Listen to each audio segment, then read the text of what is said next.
Many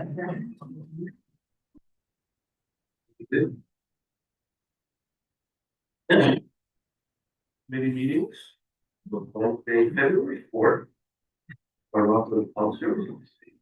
Evening, everybody. Open up Health Services Committee meeting at 6:02 p.m. Before we get into our agendas, I have this evening, Ty Hillman, Mental Health Association of Columbia Greene County's Inc. Youth Clubhouse Director. Can you give us an update? Yeah, sure. Did you all want a rundown of what we are, or? I can cater. I'm curious what you're doing and how many kids you are attending your clubhouse. Okay, so I'll just, do I need to speak in this? No. Okay, great. I'll just back up. I mean, I think everybody here knows we're funded by the Office of Addiction and Support Services. So in that, we're a drop-in center. Well, we have a few programs, but our main program that y'all are probably interested in is the drop-in center that's located at the top of the main street. Think of it like a library. Any young person can drop in. They don't need to sign up. It's a little bit prevention. Having young people interact with us, giving them health and wellness things to do during the after-school hours. It's voluntary, nothing is mandatory, but you know, with the proper staff and engagement, it really is enriching for young people, and they want to come, they want to interact. We just did a round of health and wellness workshops with local members of the community, businesses, like George from the juice branch recently came in and did workshops around cooking. We had Tagan do Qigong and mindfulness. We have somebody else, Yadira, did creative mindfulness. So a lot of creative arts in the things that we recently did. Sorry, I'm a little scattered. Just want to rewind that although we're funded by the Office of Addiction and Support Services, not everyone needs an addiction or a substance use disorder or be touched by a substance use disorder. So I just want to make that very clear. It's like open to any young person. We do have more adult-oriented programs that cover adults that are in recovery, and we are at the Greene County Jail, we do groups, we work with treatment, court, and things like that. So we're all in different facets of the community. Last year, we saw about 540 individuals in 2025, but also note that we do cover Columbia and Greene County, and youth 12 through 18, as well as 18 through about 35. But if somebody comes and asks for help, we're connecting them to the resource that's appropriate for them. What else? All of my staff are trained in Narcan, and all of our youth peer leaders. That's another thing we do, is have young people employed by us. So it's another mechanism for the workforce, helping them build skills and support their community. We have one young person that, you know, volunteers at the local food pantry every Thursday, Friday. Well, volunteers, we pay them to do it. But really, our programs are youth-led. They tell us what they want to do, and a lot is like community-oriented, like we want to help the community. How do we do that? Undercover, like we're doing community cleanups. We're not making it a big thing, but we go out and do it. You know, cleaning up hiking trails in the summertime and things like that. We have evidence-based practices. We do Teen Intervene and Strengthening Families program. Right now, we're doing a Strengthening Families program in Hudson, but Greene County Youth and Families are invited, and they do come. We provide transportation. Teen Intervene is a evidence-based practice that it's an intervention technique to for any young person that has mild to moderate substance use. So we go through 3 meetings with them, and it helps them kind of identify their own whys. Why are they engaging in, whether it be marijuana or anything else, but typically that's the thing right now, seeing mostly the trend. And really like having them process their own path and coming up with better solutions. What are alternatives to, like, if you're using this to cope with anxiety, let's identify some other things to, not treat, because we're not treatment, but, address those anxieties, and depression and things like that. So, I'm just trying to like shove a lot into a short amount of time. I do better with questions if you don't have any. What do you have average at the Catskill Center? At Catskill, I think we are averaging about 15 to 20 youth a day that drop in, which is a lot for a small space. Sure. So, yeah. How do the youth find out about you? Like, where is it put out there that there's this program? If you need to talk to somebody or you need to go, how do they find out? Right, there's a few mechanisms for that. The best thing is word of mouth. A young person recommending to another young person, or a parent saying, you know what, my kid has benefited from that. I also attend community services board meetings. I have flyers with me to hand out, things like that. We're trying to engage more with the schools. We do have presentations within the schools. We go all the way up to Greenville. We've done some presentations. My staff has presented in health classes when addiction subject comes up. We can come with a peer perspective. Twin Counties is in most of the schools, and that's great. They're more clinical, and we're more of a peer. Like my staff, myself included, I'm a person in recovery, so we're able to speak on a different level with the young people and engage, and they. We connect in a different way. And so we're trying to outreach. If you have any more suggestions, we're just continuously trying to get our name out there as well. So there's nothing clinical about your program at all? No, but we can connect people to clinical services. The Reach Center, the CAC, is right behind us in Catskill. We work well together. We often have shared participants. So yeah.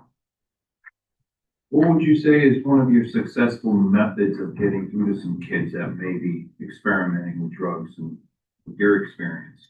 My experience, it really is coming with a non-judgmental perspective, and that allowing young people to speak freely without consequence. Because if they think I'm gonna say, oh my God, you disclosed to me that you just did this, and now here's the consequence of that. It's really being able to process and having an open venue to see what's really going on and why.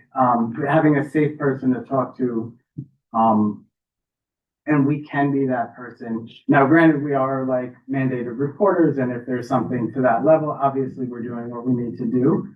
But at lower levels, we're able to have conversations and come from our own lived experience and say, I've been through something similar, and this is how I navigated that to get through that. So it's person specific, it's situational, but they really trust who we are and how we navigate. And a lot of things, they let us know where they're at. And we do see the difference. They'll make commitments to us, and they'll report back. I haven't used in 3 months, or I'm on day 61, just randomly, and we're not even asking for that. We're proud of it, and So do you record all of those things so you have a way of, no, judging yourselves to what works and what's not working, and if you can change your ways of reaching the kids, or you just no, play it by ear and see how the kid is reacting to you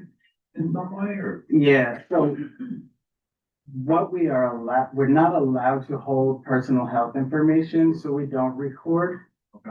Per the state, per our grant through the state.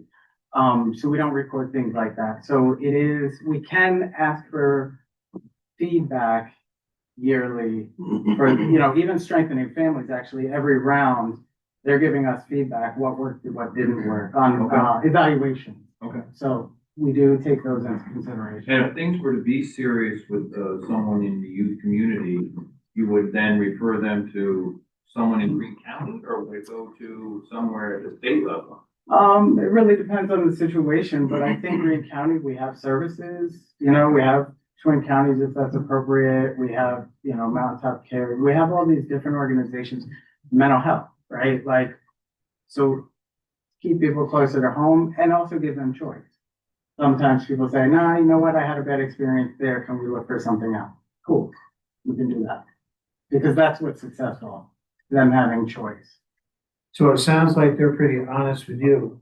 Yeah. And you're pretty honest with them. And Yeah. you have a good rapport and you can trust them and they trust you. Yeah. So, It takes time, but yeah. but it sounds like it's a positive thing. Yeah. So do you guys collaborate with the Department of Probation or with any of the minors that may have interaction with them? Yeah. To help kind of straighten them out? Right. So on paper, no, right? Like on formal referral processes, no.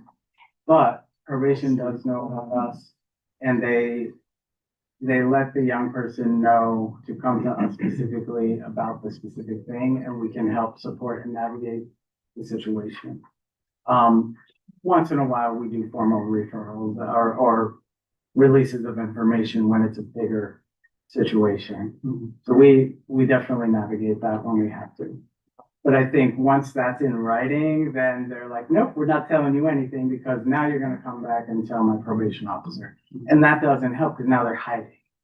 And that becomes an issue. Right, I'm just looking at it as an avenue for your organization to help them address any issues they may be going through. We're here. Without, so they don't either get violated again in the future or something. Right, yes, informally, we absolutely do, and we have, and it's been successful.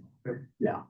Do you do anything in terms of like academics for school? Are you like providing like homework help or? So, no, first when young people get in, the staff does ask who has homework, who needs to sit down and like, not everybody's honest, let's be real. But you will get groups of young people where you have private space for them to do homework and staff can assist if needed. To prioritize that. We've actually just started a book club. That's not school, but also, trying to integrate any little, right, yeah, it's all important. Yeah, that's what was my main focus was, being a teacher, is this an avenue that the school could reach out to you to say, hey, we got X, Y, and Z here. If they come to you to maybe get their homework done. Absolutely. Yeah, we can talk about, a framework for, and again, youth buy-in, like having a transparent conversation with them to say, will you agree to this? Yes, great, let's do it,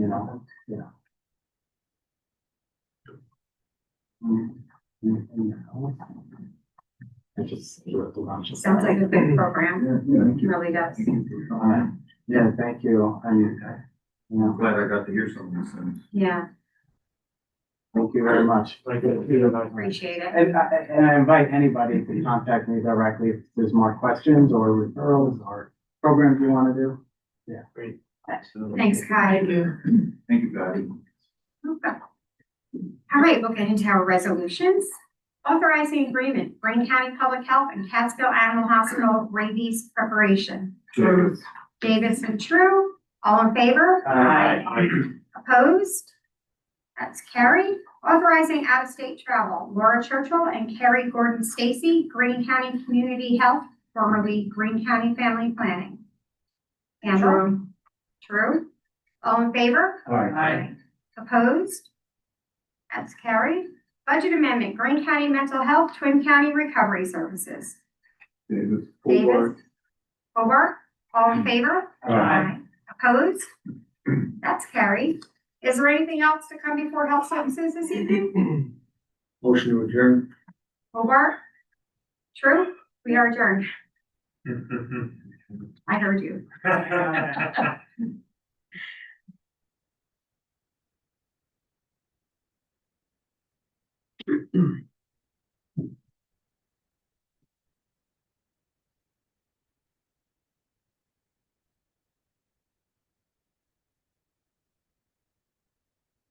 on you. I'd like to call, County Resources to order at 6:15.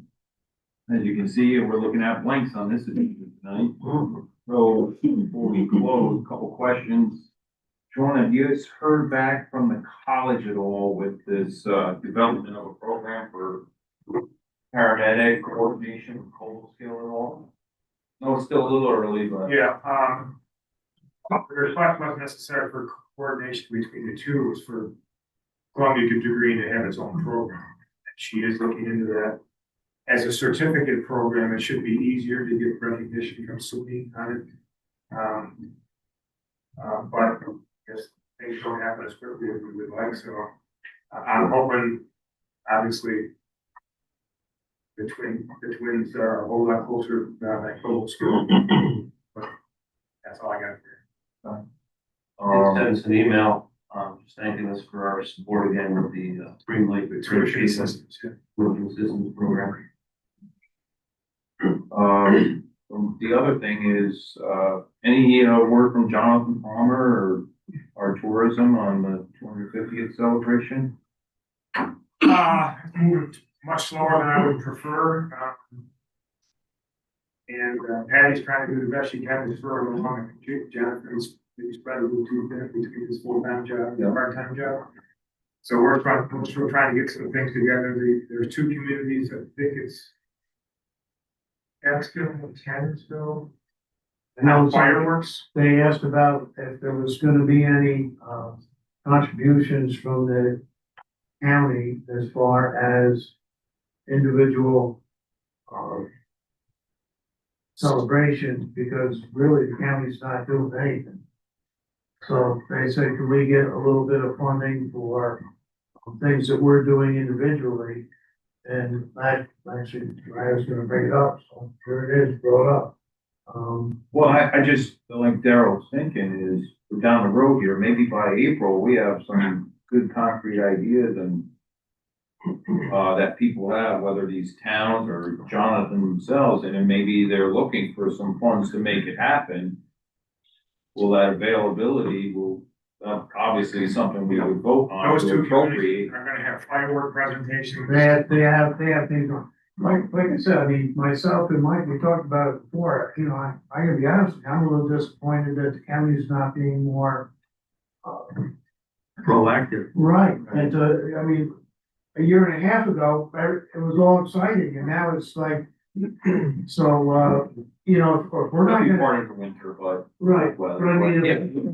but if we're not gonna do anything, at least if somebody in their town is gonna do something, maybe we could support what they wanna do, you know what I mean? Yeah. Cause I said it that, but I thought it'd been nice to have a parade through Catskill, have it set up.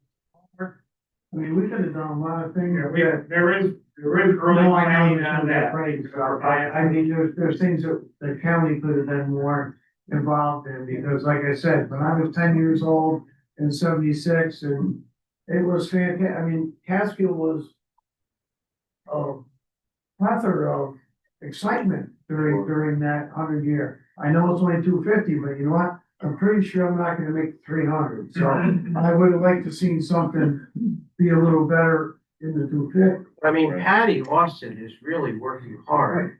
Yeah, she, And I don't want it- to say that the county's not doing anything. No, it's not Patty, but She has spent when we hours. came in, we were gonna have a committee set up, we're gonna have all this stuff set up, and Jonathan really hasn't. We dropped the ball. But she's Right. putting together a It's website. not Patty. No, I know, It's not Patty. But she is putting together a website of things that are happening throughout the county. She's organizing this presentation on July 3rd. I mean, that's gonna be pretty Trying to get in-depth lots of and Main Street, detailed. Right, she's went to the Cats on Main Street to be a patriotic theme. She's asked the Cultivate Catskill to do patriotic flowers throughout Catskill. So I mean, it's, you know, she's trying to do something with the courthouse as the centerpiece. I think what Daryl means is that we had put all of our faith in Jonathan doing I all agree, this stuff, yeah. and he didn't. I think that Daryl was recognizing that Patty's doing a great job, but we had thought Jonathan was going to coordinate with all the towns and really do this big, huge thing, which we kind of all thought was going to happen. And Patty is gonna be limited with what she can do, you know? And what would Patty's It's job? not her only job, so she's got a heavy load. Right. What if She we does a great contact job. your celebratory boards in our own towns? Right. And then the county puts aside a certain amount of money, like we have the Riverside Festival in September. Pretty much you know what towns are having their parades, their festivals, and the county puts forth money for the celebration, whether it's for fireworks and buy a banner for the town and Right, Rev ask them what 250 or they need. something. Would be, Right. I mean, But I thought we also talked about doing those historical markers, in different locations. That's I know gonna take some Jonathan said funding. he didn't get a lot of support for that. It was kind of vacant. Well- on that. I think his response was the county does not have a lot of historical events that occurred at pre, Right, not pre free. July 4th. Now, That'll if you happen look, next year. and you go through the Revolutionary War, you know, that 4-year period, that's gonna be a different celebration than just the 250th.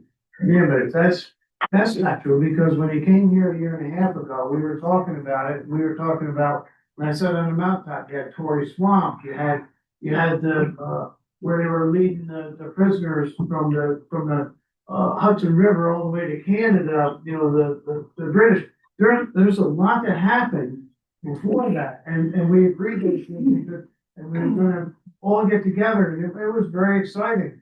It's not so exciting. And that's my only thing, and I'm not trying to hang anybody out, but you know what? It's February, and July's a few months away. We talked about this a year and a half ago. No committees were set up, nothing was set up. And I'm not, like I said, I'm not trying to bash anybody, but you know what? The ball was dropped, so if we're gonna drop the ball, at least we can help our communities that are doing something. Maybe we can, you know, help them with, like you say, banners and fireworks and stuff like that. I mean, so at least we're doing something. We can maybe give a word to Jonathan and Patty to maybe get a list of what the towns are possibly doing. And like Tommy said, if you're doing a festival, maybe then the firework component, which fireworks are always around the 4th of July, you know, as a celebratory, you know, sight to see. So maybe we can do something like that, but Put together. maybe potentially in March, have them come in with that list so we can contact, whether it's the legislators from those, you know, from those towns, get together with them and say, hey, Which towns have like a celebration of lights? Not that I'm like wishing winter on us all again, but you build a float to each town in commemoration to the 250 years yeah, put on by the county of Greene and the Historical Society or tourism, yeah. and send them down to main streets that participate in the parade of lights. More follow-up to follow. Anything else for county resources? So if we stop, so in other words, any of us that sit here, if your towns are doing something for next month, maybe get something Get it, together. yeah. And bring it. Yes. Okay. Okay, very good. Just as a reminder, we initially earmarked $5,000 from the state. I gave us 15,000. So we have just that small amount of money to play with. But I don't really know what total fireworks celebration Right. costs are. Is it? You have to pay for everything, but a little something. Oh, yeah, Hey, we're better a sharp stick guy. great. Well, I mean, they're already coming to us anyway. I don't know, meaning put in to the form of grants to monies for the festivals. But as a county as a whole, I agree with you. I mean, Right. we should be doing something. If we have 10 towns that want something, we can figure out a number, divide it by 10 and, or whatever. Anything else? Thank you, Mike. Motion to close. Sure. You just remind me, youth fair. They could do something, a major, presentation up there or some kind of exhibit, Good idea. you know? That would be really Fireworks good. involved there too. On that note, we just commenced the closure of the fiscal year 25 and believe there's, 15,000 that's still earmarked for youth fair. 15,000 still on the books for the youth fair. Okay, the money comes from can and bottle redemption. So even though we spent the last batch on the new building, we continue to receive small amounts in. So that money could be used to Thank do you. it all. But that idea to turn it over to the youth fair board, Yeah. say, here's X amount of dollars, go with it. You go Do we into have it. a date for this year, 2026, when the youth fair is gonna? Yeah, they put the date out there. No. I got it. It's the same week every year, isn't it? The dates change. last week in July. Yeah. The, Or the. it's the 23rd this year, July 30th. July. Good year. There you go. Motion to close by Thornton. Seconds that. We what? Hobart, we are closed.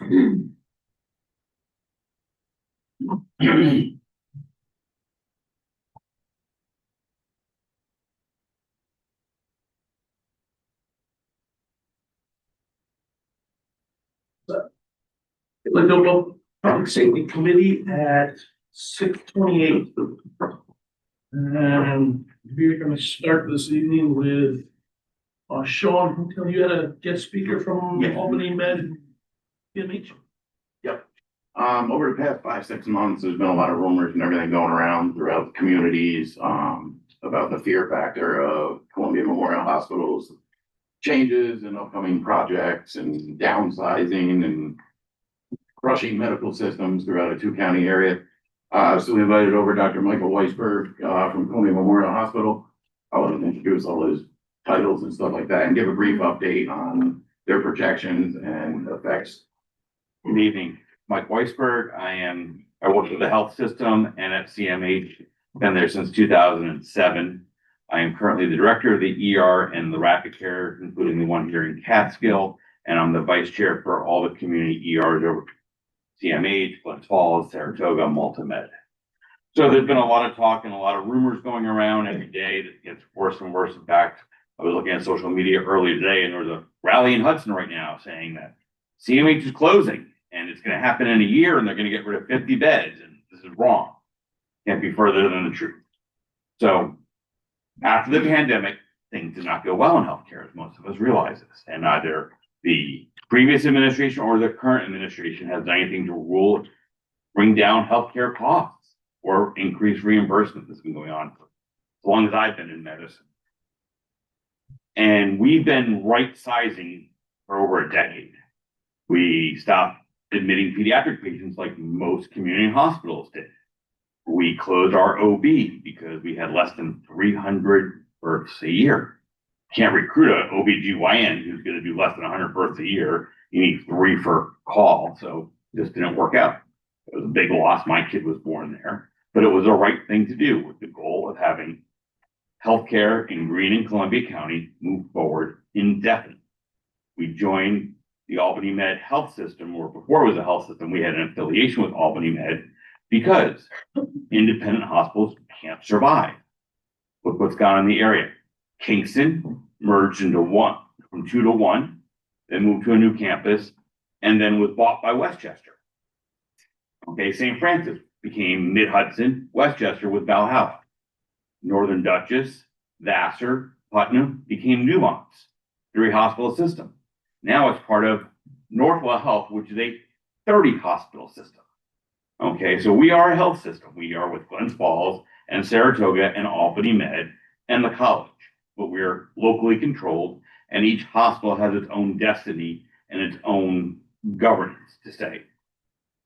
However, without Albany Med, we wouldn't be here. As simple as that. They have kept this going lifeline for financial reasons, okay? Our community has shrunk in years. Our birth rates have gone down and our elderly has gone up. And as people get older, they have higher healthcare costs. The last 10 years of someone's life is 80% of the healthcare you'll spend on that person will happen in their last 10 years of life. So we've been looking to figure out what to do to go forward. Ever since the pandemic and all the things that happened from there, there's been a strategy And we brought in a consulting group. We talked to other hospitals around the nation, other health systems around the nation on what to do. We have a 3-tiered approach that was brought out a couple months ago, and everyone kind of panicked, heard what they wanted to hear. No matter how many times we've said it over and over, but I'm here to say it again. I serve on the Greene County EMS Council, and I told them, and Sean will admit, everyone kind of was like, okay, this isn't so bad. EMS is not going to collapse. We'll still be there. Number one, mental health, as we all know, is a growing crisis. We have already expanded our beds at CMH once, but it's not enough. And one of the issues is geriatric psychiatric problems. When you have a psych floor, you really aren't addressing medical problems. And on a medical floor, you're not addressing psychiatric problems. But as patients get older, they have more medical problems, and we have nowhere to address both of them. So we are opening a geri psych floor that will have 12 to 14 beds. These are for older patients who have psychiatric problems and medical problems and are in an environment where you can treat both. So that's number one. The state has given us a huge grant for that. Governor Hochul has said mental health was a priority. She did put her money where her mouth was, and we got a grant for that. We are waiting on official state approval to change some things around. We already have the plans. We've already done the asbestos abatement, and we will move forward with that, hopefully by the end of the year. Number two, it's been no secret we wanted a surgery center in Greene County for a decade. There were plans up by where the new Stewart's is by the through exit for a long time. Well, when we started getting in trouble, we started looking around to see what could be done, and it made sense to do it at Greene Medical Arts. So we're opening an outpatient surgery center at Greene Medical Arts. So basically, 15 years ago, more people were admitted after surgery than they are today. The standard of care for orthopedic hip surgery that's elective, we're not talking about grandma who falls and breaks her hip. We're talking about, I just need a new knee or I need a new hip. It's planned electively. You should go home that day. It will be done in the new center. We're going to be doing a lot more GYN laparoscopic. We have built a huge GYN practice. We have 3 surgeons that we are a leader in laparoscopic GYN. When I started, all these patients stayed overnight. They don't stay overnight anymore. So they'll be done at the surgery center. And for whatever reason, surgery centers are able to bill at a different rate than a hospital. It's more advantageous to do things in a surgery center. So this will be a state-of-the-art surgery center. We also, because Albany Med has a relationship with Capital Cardiology, and throughout the region, you'll see these walk-in Capital Cardiology where they'll do a stress test right there. They're going to open in Greene Medical Arts as well. That's the plan. So we'll be bringing that to Greene Medical Arts. The hope is to have this all done first quarter of 2027. Construction has started. That's our goal. Again, construction delays, the state, etc. But we are still, I spoke to Dorothy Urschel the other day in preparation for this. We are still on goal for 2027. So that's the second leg of our approach for financial stability. Number 3 is right-sizing the hospital. We've been doing that. OB, peds, and lots of other things that we don't do. Before I got there, they did bariatric surgery. They don't do that anymore, okay? We are right-sizing the hospital. We have never admitted 100 plus patients in the hospital since at least 2007 when I got there in the year, okay? Just because a hospital has a number of beds licensed on record does not mean they use those beds. We are licensed at 192 beds. We have never got, there are 192 spaces in the hospital left anymore. Okay, we're expanding our psychiatric area. We have a 9-bed ICU. We haven't had 9 ICU patients there since before the pandemic, or during the pandemic, maybe we did with some for the needing for the quarantine. We usually run a census of 4. Okay. And our ICU, in reality, is not the same as an ICU at Albany Med. Albany Med or St. Peter's has a cardiac care unit. They have a medical ICU. They have a surgical ICU. They have a neuro ICU. We have an ICU, which in a lot of places is considered a step-down unit. So we are going to decrease the size of our ICU to 2 beds with some step-down. Our average census of admitted patients is about 25 to 30 a day. Now, admitted is different than staying in the hospital.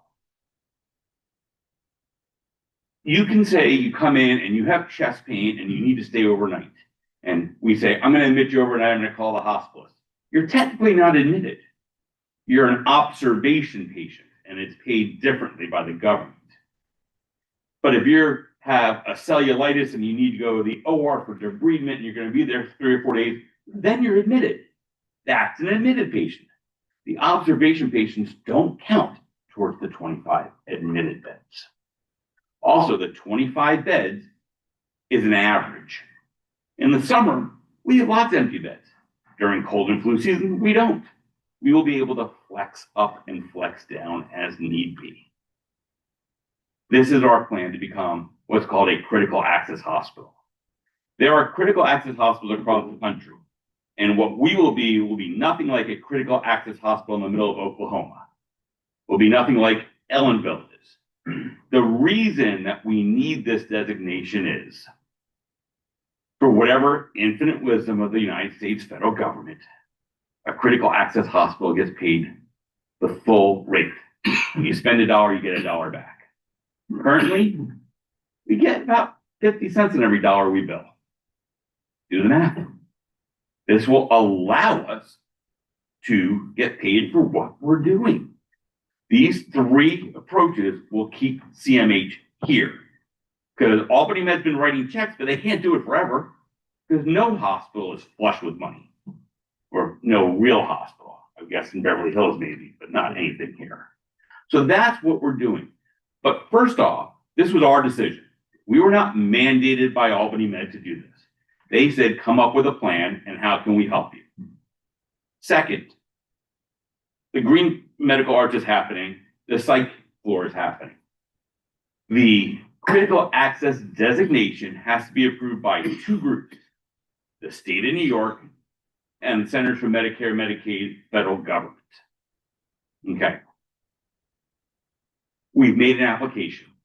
It can take up to 2 years to get approval from both. So it could be 2 years till you can get the okay, and then it's going to take several months of planning and getting things done. The federal government may say, yes, do it, but the state may say, no.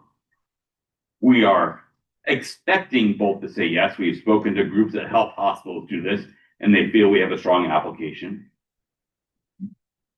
But it's not a done deal by any stretch. Don't know what's going to happen in the federal or state government. It's an election year already. So we're hopeful for the best. We're cautiously optimistic, but this whole thing you hear, this is happening at deadline. The only deadline that's happening is we're waiting for the certificate of need to change so we can open the psych unit and finish construction there, and hoping that we get everything done by first quarter 2027 in Greene Medical Arts. The weather would finally, give us a little bit of a break. That would help. And that we get notification in less than 2 years that both the federal government and the state government agree to us doing this. This is not being done haphazardly. We are going to come up with protocols on what to do, when to transfer patients, what should go to Albany, which is what we do now. Our ER group is the same ER group at Albany Med and at Glens Falls. So the same docs. You might see me here and you might see me at Glens Falls. You might see Dr. Zhang at Albany Med and you might see him in our ER here. You're getting the same doctors. We're already coordinating care. We already work with the transfer center of what should stay here and what shouldn't stay here. So we're already doing all these things. We're just going to do more of it, which is what any healthcare system should do, or any group needs to do. When your environment changes, you need to adapt. Okay, our goal is to be here. We've been here for over 100 years. Our plan is not to go anywhere, but if we don't do something, we won't be here. That's my spiel. I'm happy to take any questions. Question concerning your outpatient surgery. Mhm. So as you said, surgery's done, they'll go home at the end of the day. If they don't. If they do not go home, depending on what the problem is, they will either go over to CMH or they'll go to Albany Med. There's no accommodations at. No, it's an outpatient only. So if you have, and you just are having a tough time with the anesthesia for whatever reason, or you lost some blood and we need to give you blood, we'll bring you over to CMH and admit you there. If you had a heart attack during the surgery, God forbid, we'll send you to the cath center at Albany Med. We'll have a whole algorithm on what to do for that. And again, we're going to be working on that as we get closer. And we've already spoken to George June for Catskill Ambulance. And basically we'll be calling 911, just like if you're in your doctor's office and something happens, they call 911. And we'll be working that out with Catskill Ambulance. So you won't be providing the transportation, you'll provide. We don't own an ambulance. Right, you. Yeah, You're well, again, and we don't expect this to happen very often, but like any doctor's office, there's a percentage of patients, just like at the urgent care, we call probably 4 times a week from Catskill Urgent Care to take a patient to whichever hospital. This will be the same thing. Capital Cardiology might need to call any of their surgery centers or their outpatient centers to bring somebody. That's what's going to happen. The only ambulance we contract with in the health system is we have a pediatric mobile ICU for neonates through Mohawk and the Children's Hospital. But we've been in discussion with Catskill, and we don't anticipate very many because, again, these are elective surgeries. So you've been pre-screened. If we think you're going to need to be hospitalized afterwards, we're going to do your surgery at the hospital. We're not going to do it in an outpatient. You've been pre-screened. You've had medical clearance. We're pretty sure you're a low risk. That's the whole idea. So the question I think Darrell was getting at too, on the transport side of things, say you have an ambulance from Greene County brings a patient to Columbia Memorial, Mm-hmm. and it's decided, say they go on to another calling because this patient's in your emergency room, and then it's decided that, geez, we better get that person to Albany Med. Mm-hmm. Who transports them? It's the same things we do right now. Right now, we usually use a Columbia County transport agency. Okay. Okay, so right now, if you came over tonight, you fell, you broke your hip, and we're working up and something happens. It looks like you have a coronary event, you need a cath lab. You're in my ER right now at CMH. I'm going to transfer you like I do right now, and 90% of the time it's Greenport, then Volusia, then Copig, then Chatham. And we've been doing this since I got there. So whenever someone from Greene County comes to CMH and they need to be transferred to another level, whether it's St. Peter's, Children's Hospital, whatever, we arrange for that already. That's not going to change. It's the same thing as if you were in, your doctor's office here at Greene Medical Arts right now and something happened and you went to CMH and we did transfer you further on. Thank you. You're welcome. Any other questions? When you say the state, is that through Department of Health, obviously? Do you see this happening in any of the other hospitals, whether it's Glens Falls? No. Just CMH. One, due to our size, we are the smallest of all the hospitals. Okay. Glens Falls, while they have a very different setup, they have a lot of providers who don't work for them, who admit to their hospital. CMH and Albany Med own the majority of the local practices in Columbia and Greene County. That was what we were so advantageous to Albany Med years ago, is because of our huge network. Glens Falls doesn't have that. Saratoga does, but again, Saratoga's payer mix. So we have the distinction of having a 95 plus government payer mix, which means our payers are Medicare and Medicaid. Okay. So where Saratoga is a huge destination, especially in the summer, they probably have a 15% Medicare and Medicaid reimbursement. Same with Glens Falls. So what they make, because of that, what they bring in is very different. Our payer mix at Volusia Rapid Care and Catskill Rapid Care are different. Okay, we have a much higher government payer mix at Catskill Rapid Care as we do of the patients who come to Volusia or Copig Rapid Care, or who go to Coxsackie Rapid Care or Emergent Care. And that's just the facts. I mean, it was nothing we can change. We're not complaining about it, but it's the facts of life, and you have to learn how to deal with that. That's the constituency that's there. Exactly. And we have government payer, but it means we have to deal with the things, and look for other avenues such as the critical access, where Saratoga is in a much better financial, they're still hurting, but again, most people have a private insurance to go to there. If you're up there for the races and you're staying at the Gideon, you're not on a government payer plan. You know, you fall and you get hurt, you're gonna be seen there and your insurance, you're gonna pay your copay, and Humana or United's gonna pay the bill. Information, thank you. Okay, thank you very much, everybody. Thank you. Thank you very much. John, you should get it. Good evening, all. Sounds good. I'd like to take this opportunity to welcome Victor Graves from the New York Division of Homeland Security and Emergency Services, the Office of Fire Prevention and Control. Chief is a fire protection specialist under the Hazardous Material Branch. And tonight, one of the things some of the legislators wanted me to bring up was in regard to discussing the battery energy storage facilities. But one of the things that both the chief and I decided tonight is maybe we should start off with some questions that you may have, because there's a real variety of areas that we could get into.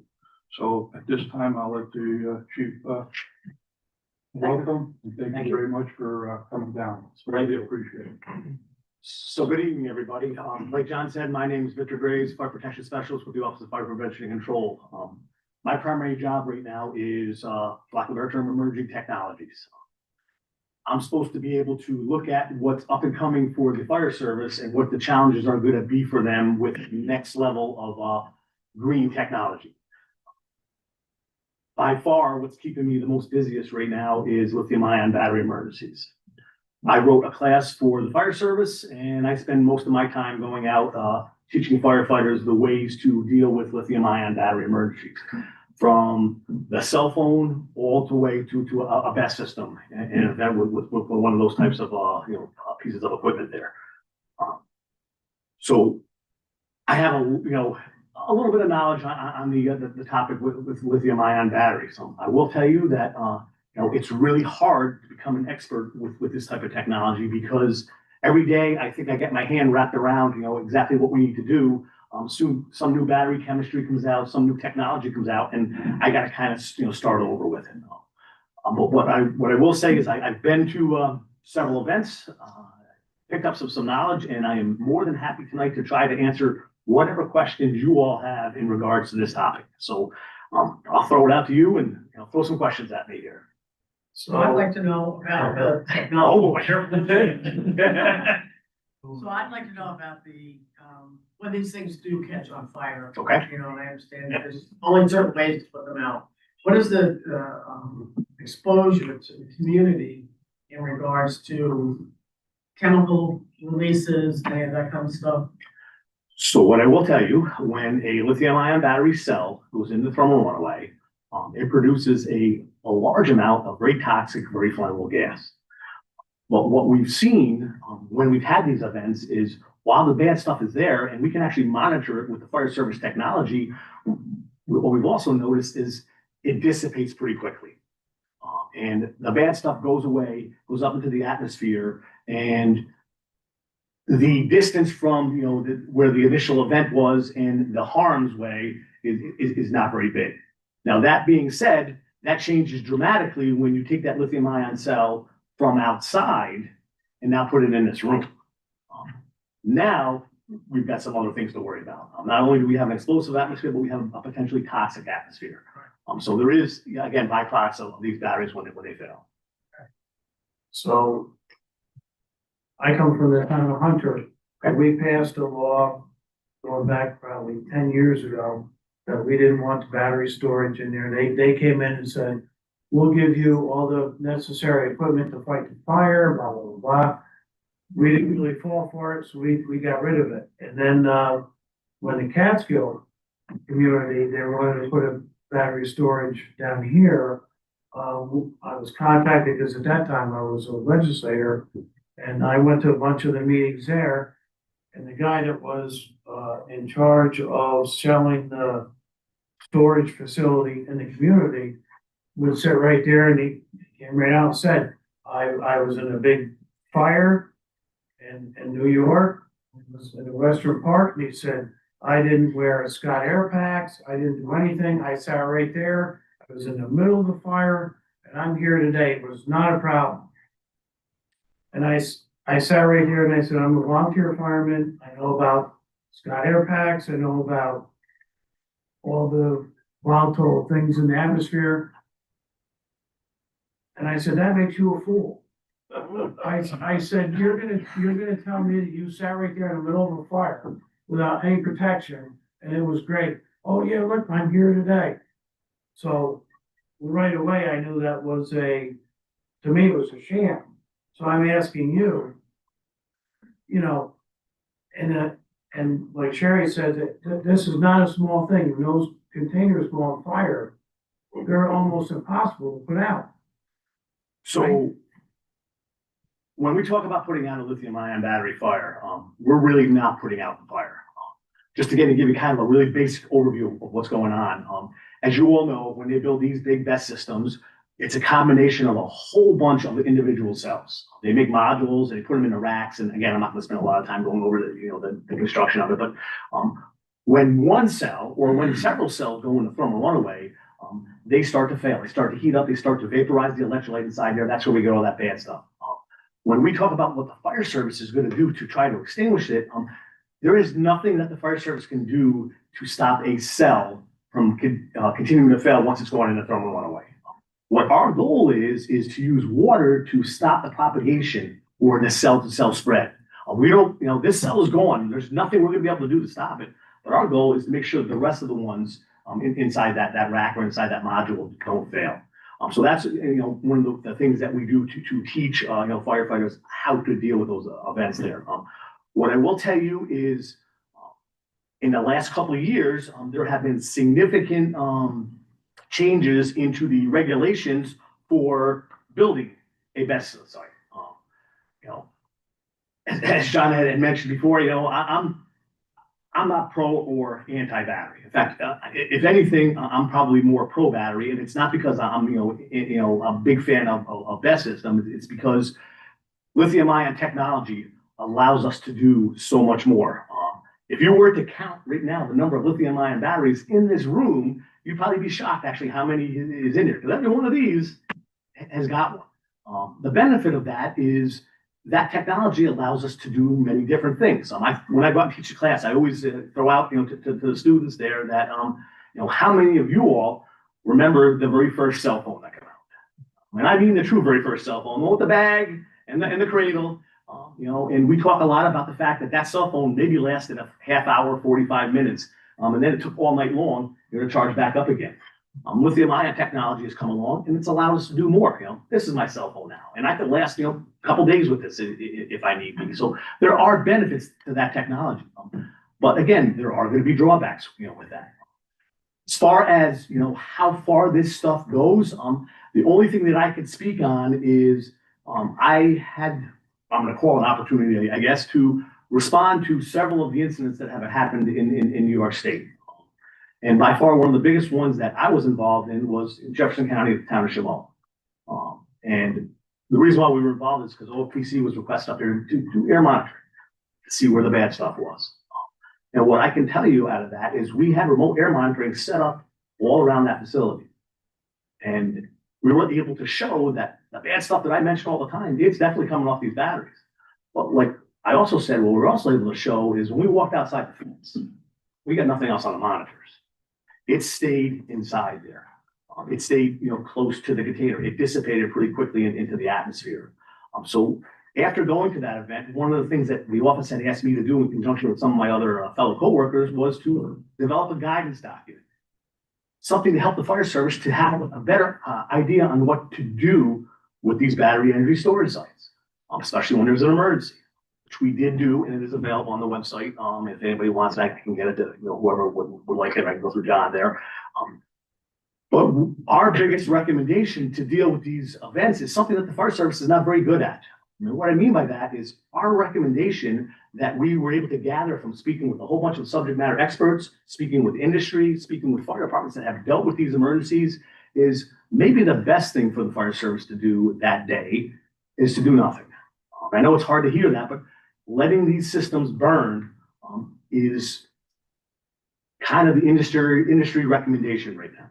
It's what they are doing because what it does is it allows the batteries are gone anyways, and it allows the event usually to be over with quicker. And what it also does is it gets rid of all the damaged batteries, for lack of a better term. And I could speak on the Orange County event as well. I went to both of those a couple of years back, 2023. They had a rather significant event. They were there 3 or 4 days trying to put water to extinguish the fire. Last year, same site, newer technology battery system, they had another fire. That fire was much smaller. The fire department didn't apply any water to it, and within less than a day, the fire was out on its own.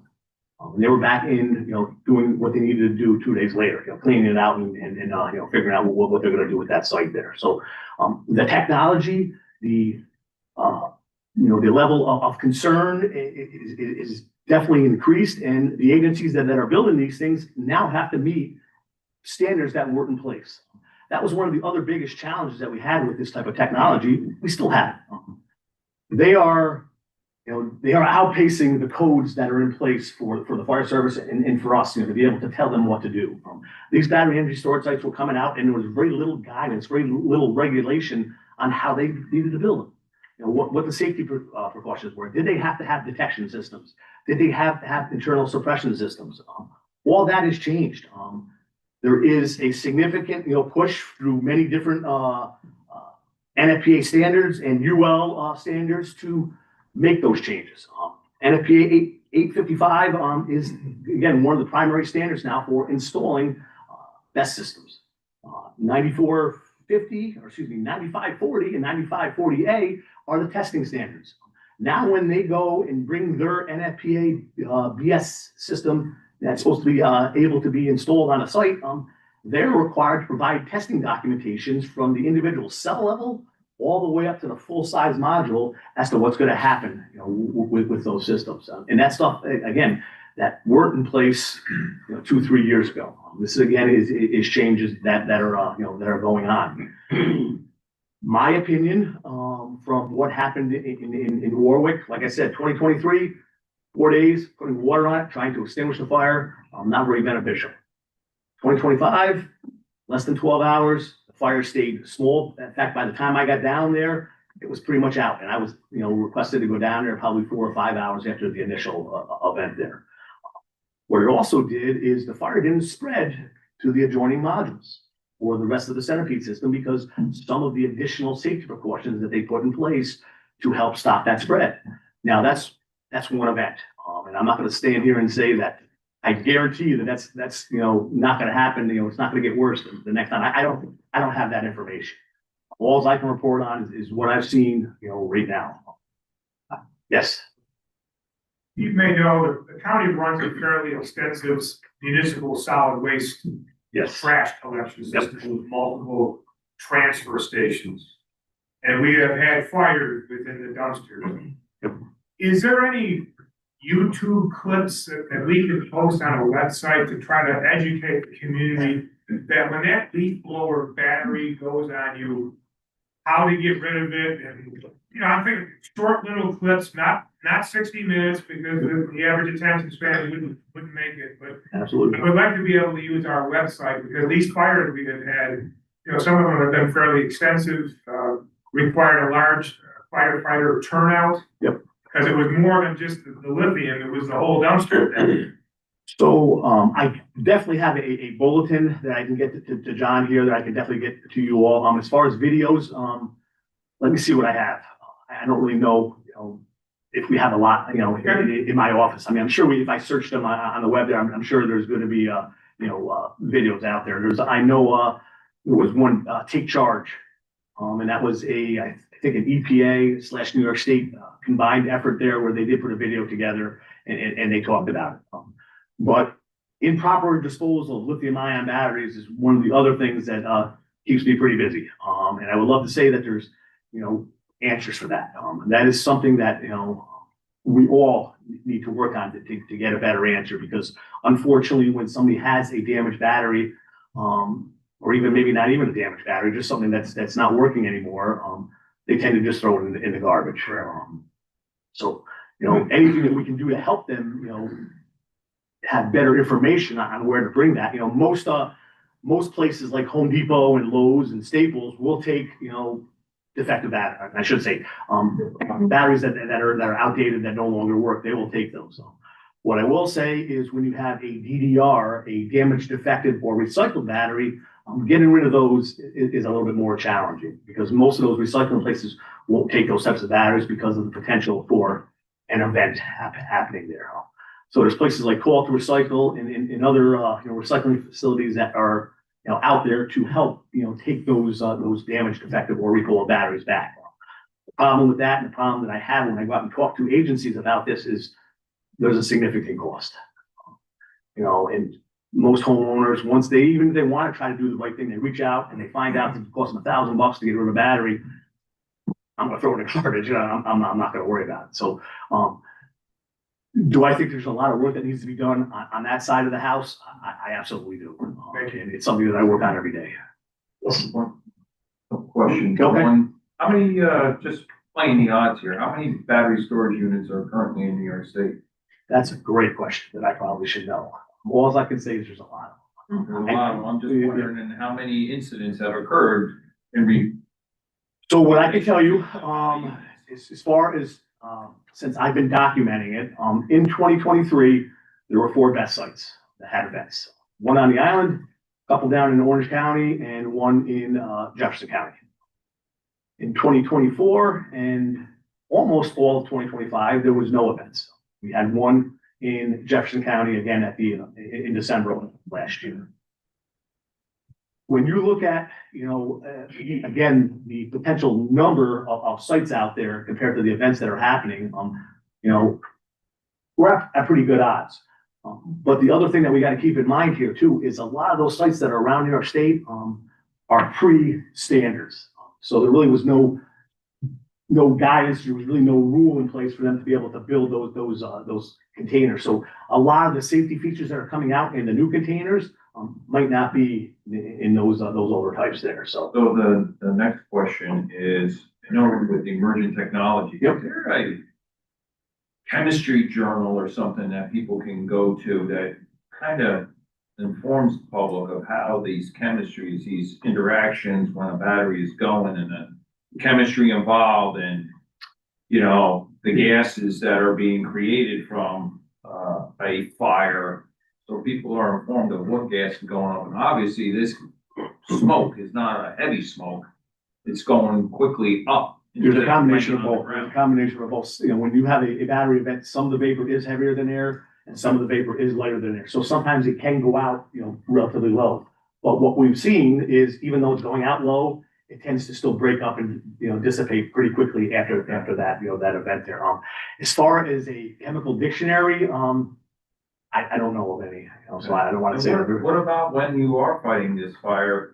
Is there contamination of the water, the runoff? So all I can say on that topic here is I reached out to DEC, and DEC came out to Chameau, and there was a significant volume of water that was used at that event there. And they tested it. They tested it several times. And what they told me is they were unable to detect anything in that runoff. And with that being said, that information is what I pass along to the fire service when I go out and talk to them about, fighting fire with lithium ion batteries. That's one of the questions I get all the time too. Does, New York State and does DEC expect us to do something different than we would for a structure fire? And the guidance that I have for the fire service right now is no. What I will tell you is, I don't care what type of structure fire that you have. If you have a residential fire, no batteries, nothing else in there, that water that's running out the front door that the fire department's using, I wouldn't recommend drinking it. It's not going to be very good for you. It has a lot of toxic stuff in it. And I am sure the runoff from a battery event has bad stuff in it too. Okay, and then DEC, do they also test the ground too? They did. There was a whole bunch of testing that was done up there. And from what I've been told right now, they had nothing that had come back. I don't want to say that that's not going to change. Because I believe it does. I mean, if you go out into, with Moss Landing, they did some testing out there. Really not sure what lab did that, but they had mentioned that there was potentially some heavy metals that they found relatively close to that incident. My biggest concern with that is, and one of the biggest challenges that we have is, it's very easy, after that event to say, hey, this ground is contaminated from that fire. But we really don't have a good background. There may have been something in that ground before that fire happened, and we're just finding it there. So there's a lot more studying, there's a lot more testing that needs to be done to give us a more definitive answer, as to what's happening with these types of events. Actually, the point that I brought up about the Catskill storage battery. Yeah. One of the things that they had to do was have a perimeter set up with a water collection perimeter. So when there was a fire, it would take all the runoff from the fire hoses, collect it, and then store it so they could properly dispose of it. So to me, right away, that says they know there's a problem. But the other thing, the two things I want to bring up was, earlier you said there was 2 fires within a year at one spot. Within a day, actually. So, I mean, to me, that would be a very concerning problem. And the other problem is that you're looking at Greene County trying to put these storage facilities, not you, Yep. they're trying to put the storage facilities in, and there's absolutely zero benefit for our constituents. But yet we're gonna take the chance on having a problem. It's all for downstate and everywhere else. If we have no ability to make anything off of it, you're taxing our fire people, you're putting our health at risk, and zero benefit for electricity. So don't bring them here. Again, I can't speak on that, that's not what I'm part of here. No, I'm not here, Yep, I'm just trying to Yep. bring it out in the open. Because this is all stuff that came up 2-3 years ago when we were here in Castle. I went to all the meetings and everything else. I did it in the town of Hunter. You know what? Take your battery storages and stick them in your own backyard. So you in your position and those that work with you, do you guys have some input on designing systems to basically keep your fire services from the local fire services out of it, and this system is automatic? Say you have a reservoir and a pump system and it pumps into these battery units. No, Mike, no, they come in and they tell you, we're gonna educate your fire people on how to do it. That's exactly what happened in Catskill. They said, right, am I wrong? They said, we're gonna come in, we're gonna give you money to fight. You know why? Because they don't want a thing to do with it. They want you to take all the responsibility for it. This is all a sham. So what I will tell you is, the companies are not to provide firefighters. Right. They will provide responders and subject matter experts to bring to your scene. I'm just talking an automatic, like you would have an automatic sprinkler system in this room. So inside, again, the newer systems, the testing requirements, depending upon what type of system it is, an internal suppression system is part of it. That suppression system may not necessarily be designed to put out the fire. It actually may be designed to burn up the gas. One of the most prevalent gases that comes off these batteries when they fail is hydrogen, which is a very flammable material.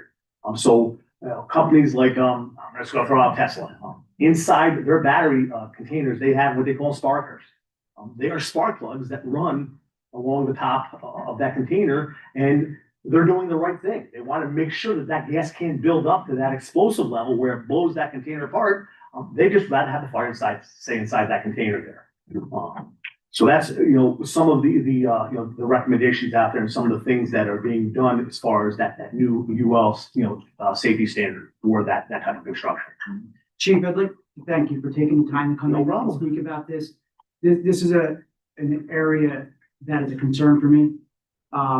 This technology and these systems, especially they've been trying to put it in Catskill. Recently, they tried to put one in Coxsackie Mountaintop over the last couple of years. I think it's important that the community knows what the potential dangers that are involved.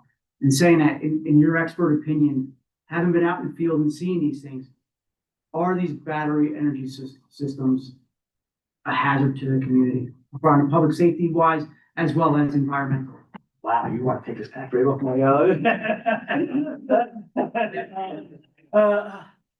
the answer is, I don't have, I don't really have an answer for you because I cannot say, with any 100%, certainty that they're good or they're bad.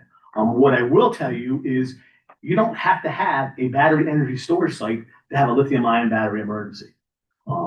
One of the things that I do, with my office is I try to capture battery events that are occurring in New York State, and New York City being the kind of the hub of battery emergencies. If you go down to New York City, they've had very, very few, if any, battery energy storage site fires. But in 2023, they had 268 lithium-ion battery fires, and with that, there was 18 fatalities out of those fires. And what we're still continuing to see here is more and more fires. New York City, last year, 295. The good news is they spent a whole bunch of money to educate their population on how to use these batteries and how to store them and how to charge them safely. So the number of fatalities have dropped dramatically. But we're still seeing fires. You mentioned landfills. I can't tell you how many times I get phone calls. They're going through the track hoe is going over and mowing over the garbage, and it hits a battery, and there's a fire there. A lot of times the fire service isn't even called because they just let it burn, and it burns itself out. I've been to many fires where this was the cause of the fire. A cell phone, which every one of us has on us right now. Last year, TikTok put out what they called a fun challenge. It was called the Chromebook Challenge. And what that was, for those of you who don't know, that was teaching kids how to take a paper clip or a pencil and stick it into the charging port of the school Chromebook with the goal of trying to start a fire or start some type of an event. And last year, in 1 week of May of last year, I received 25 reports from schools all across the state here where they had to evacuate schools because some kid did something like that. So lithium batteries, there is a concern with it, but when you look at the volume of batteries out there compared to the volume of emergencies, there's a lot more batteries out there than we're actually seeing emergencies. And again, I am not trying to downplay and say that these emergencies aren't a problem. They are.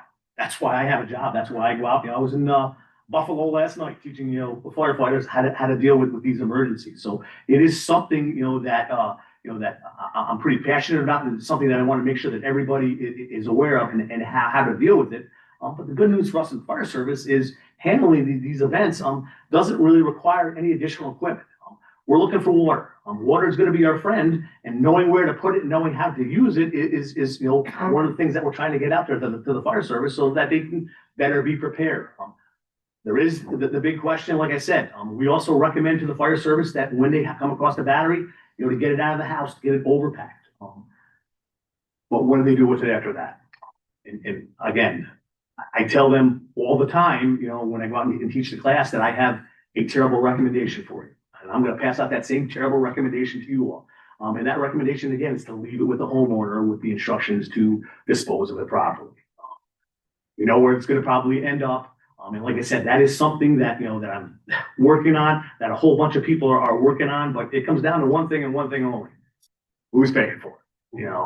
And I think there'll be better answers. And I think there's things that need to be, where, some of the politicians, need to get up there and speak with the insurance companies and speak with, the manufacturers. They all probably need to, chip some money in here so that we can find that answer to be able to get rid of these things and to dispose of them properly. So do you have anything to do with as far as recommending as far as regulations for if a community is to take this? Like Mike was referring to, not so much a chemistry dictionary, but an MSDS sheet.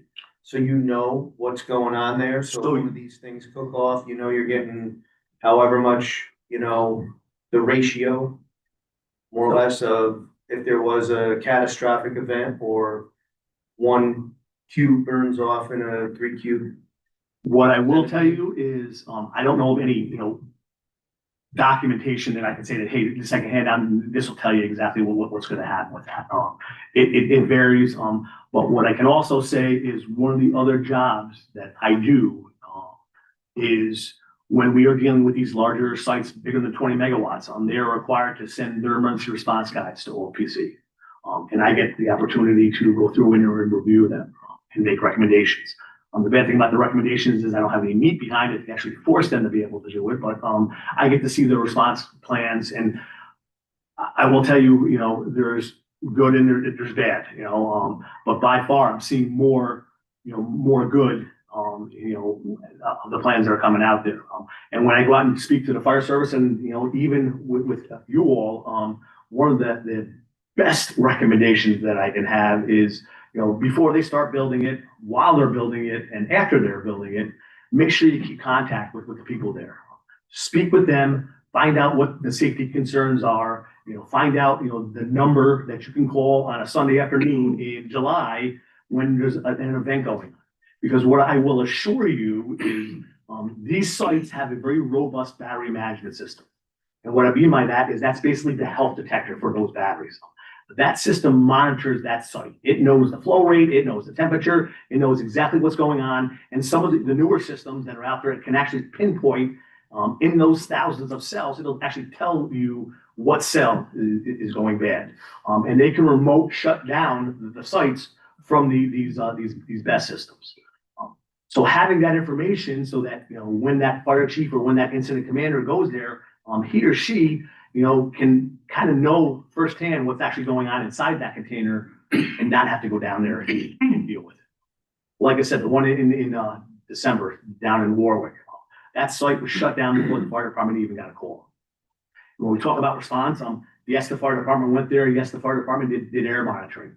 But within 5 hours before I got down there, the fire department went home, and the operator of the site there kept a couple of their people on scene just to monitor it overnight. Would they be able to do anything if the fire got worse? Nope, the fire department would have had to come back for that. But from what I saw that night, like I said, the fire, with no input from the fire department, burned itself out within 20 hours. It was out, which was quite a bit different than the ones that happened in 2023. And some of those events were 4.5 days long. So, and then one other question I have, just as like a general knowledge, like, to use water, what you're saying, to let it burn, a hypothetical, you have a Yep. standard automotive fire on Yep. the side of the road, and then you have a Tesla burning. Yep. How many gallons of water to put out a regular fire compared to a battery powered car? So I spent a lot of time talking to fire departments about this. Traditionally, you can put out a ordinary gasoline powered car with easily under 500 gallons of water. If you go to Tesla and look at their emergency response guides, they're recommending 3,000 gallons of water to extinguish the fire. The reason for that, though, is because, again, we're really not extinguishing the fire. That water is going to do a great job at putting out the compartment. The compartment fire is going to go out just like a traditional vehicle would be. But getting water to cool down the cells is where the problem's at, because most of the time with these vehicles, those batteries are underneath the car between the frame rails. So getting water onto that battery pack is a little bit of a challenge for the fire service. We spent a lot of time talking about different techniques. But the other issue with that is those battery containers are built very durable. It's pretty heavy gauge steel, pretty heavy gauge aluminum, or some really strong composite material to protect the batteries. They know the hazard of those batteries, so they want to try to protect them as much as they can. The other big thing with those battery cases is they are extremely watertight. Because having that car go down the road in weather like this out here with all that salty, briny water, we'd have a lot more EV fires going on, and we'd have a lot of shorting going on inside those battery things. So they build them very strong, very watertight. Good for the batteries. A little bit more of a challenge for the fire service. Getting that water to where it needs to be, it's probably going to take more water, to do that. One of the reasons, again, why, the recommendation is out there to just let it burn. I realize, that not every event, we can let the car burn. And I also realize, speak with a lot of fire officials about this, while it may be beneficial to let the vehicle burn, there's also other things to consider. One of those being public perception. If you had a car burning out here in the middle of Main Street and, the fire department's on the side of the road, sitting there, holding a cup of coffee, watching this thing burn, those cars going up and down the road with the cell phone camera, later on that night on the news, the first thing they're gonna hear is, we paid their salary and they didn't do anything. So educating the public as to the reasons why they're doing that is something else that we also have to do. And like I said, I'm not saying every, EV fire, they're just gonna let it burn. That's not gonna be the case. What I am saying is, I've been to a lot of events, that involve EVs, and the number of fires that involve the battery pack, is relatively low. I'm not saying there's not been fires. I'm not saying it's not been fatalities inside electric vehicles. There absolutely has. But if you compare apples to apples, stats to stats, we are much likely, have a much higher likelihood of dealing with a gasoline powered vehicle fire compared to an electric vehicle fire, with the current stats that are going on out there. The problem with the EV side is when that happens, it may be a longer duration event, and for whatever reason, those type of events really like to be, they're really very newsworthy, and they always end up on the news here. John probably knows better. I mean, there's probably been a car fire today somewhere in Greene County that somebody put out, and you probably won't see that on the news tonight. But if there was an EV fire, I can guarantee you that that'll be on the news tonight, whether the batteries were involved or not. It's just something that we have to kind of deal with here. And one of the things, again, that I spend a lot of time talking with the fire service about is the fact that I don't have the magic answer. This is not a one size fits all type of event here, whether it's a small format battery, an EV, or a BESS system. We got to take a look at what's going on with that incident there, and take the information that we have and decide what the plan is going to be for that incident. And it may be different, in between. Again, it's just different parameters that are going to be in place here for those different types of events there. Do volunteer fire departments report these incidents to yourself or to John? That is something that I work on every day. So the answer is, for the last several years, no. And again, I am not picking on the volunteer fire service or the career service. The career service doesn't do it either. And the reason for that is our previous fire reporting software or fire reporting system that was out there, NIFRS, there was no checkbox. When they developed that system, however many years ago, lithium-ion technology wasn't on the radar. So there's no checkbox on there that fire departments can say, hey, this was a lithium-ion battery emergency. We have since switched over at the beginning of this year to a new fire reporting system, and that does address, the issue there of lithium-ion battery emergency. So we're going to have better information. It's going to take a little bit of time for that to build up, but for the last couple of years, every time I go out and teach the class, I always ask the class members to try to send me an email if they have a battery event. And I've captured quite a few. I don't think I've captured anywhere near the actual number of events that have happened. Twofold. They didn't know they were supposed to report it to me. But more importantly, a lot of times they may not recognize that the battery was in there and that the battery made that fire worse or made that fire a little bit more of a challenge there. So educating the fire service, again, is what we're working on too, so that we can get more accurate and better information for that. Don't we have like an investigation team that goes out? Fire investigation team, absolutely. And they probably will be able to determine, if a battery was involved. But again, that wasn't something that was reported to me. So, the county coordinators may, have information on that, but sometimes, depending upon who that team is, they may not even know. So, that is something that, we are working on, something that we hopefully fixed here, that we're going to get better information. But as I said, it's going to take time, because while we have the new system, we also have to educate the fire service on how to report it correctly so that we get the information that we're after. One thing that you really didn't hit on is that these batteries do not require oxygen to burn.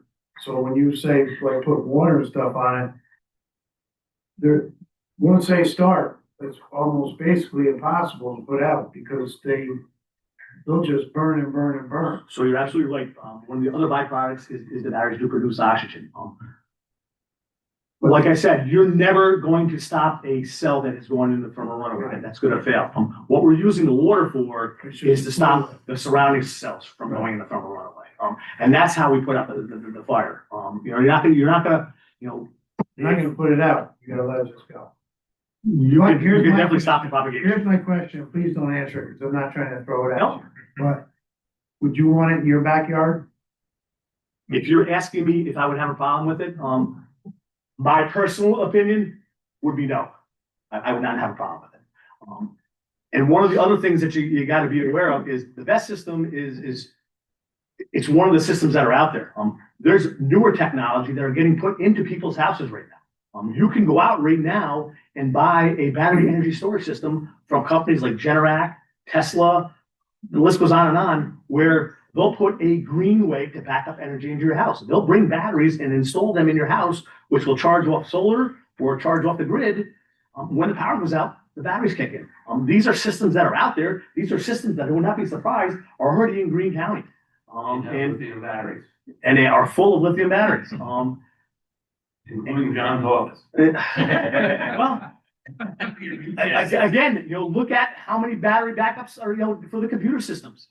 It doesn't, and not all of them are lithium ion technology, but the newer ones are because it's better technology. It allows us to do a lot of different things with a smaller package. It's not perfect, and I'm not gonna stand up here and say that. I'm super comfortable saying that, hey, we got this, the fire service is ready.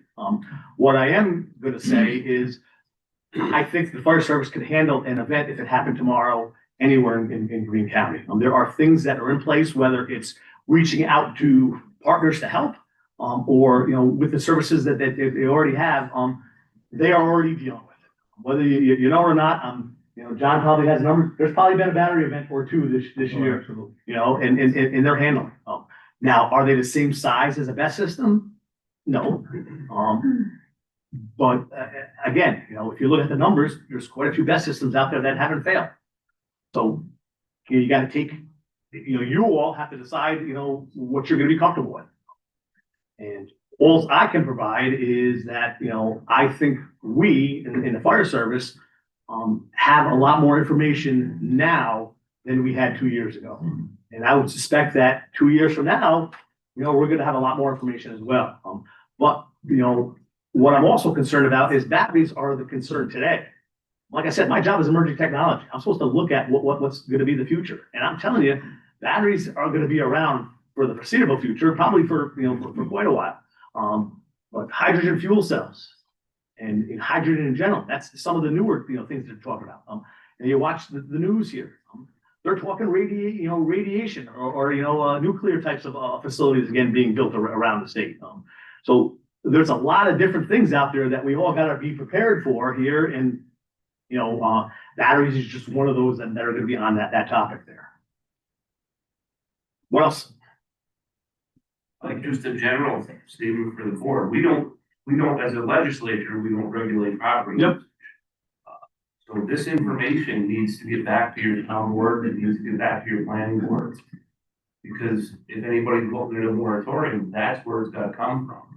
Correct. And not only that, if they even wanted to entertain this, they can also set additional regulations onto the construction of the sites as well. They can require different things. I know, areas that required the best site to have a, 100,000 gallon water tower on site there because there was no, water there, and that company did that. I'm not saying every company is going to do that, but there are things that you can do, at the local level that, that can be. There's a lot of people who are against zoning. Yep. And this is one of the things that you can use positively with zoning. But you've got to keep up with the technology. That's it. You can't just write your law and then leave it for 20 years and think it's gonna be valid. And that's where a lot of our towns right now are.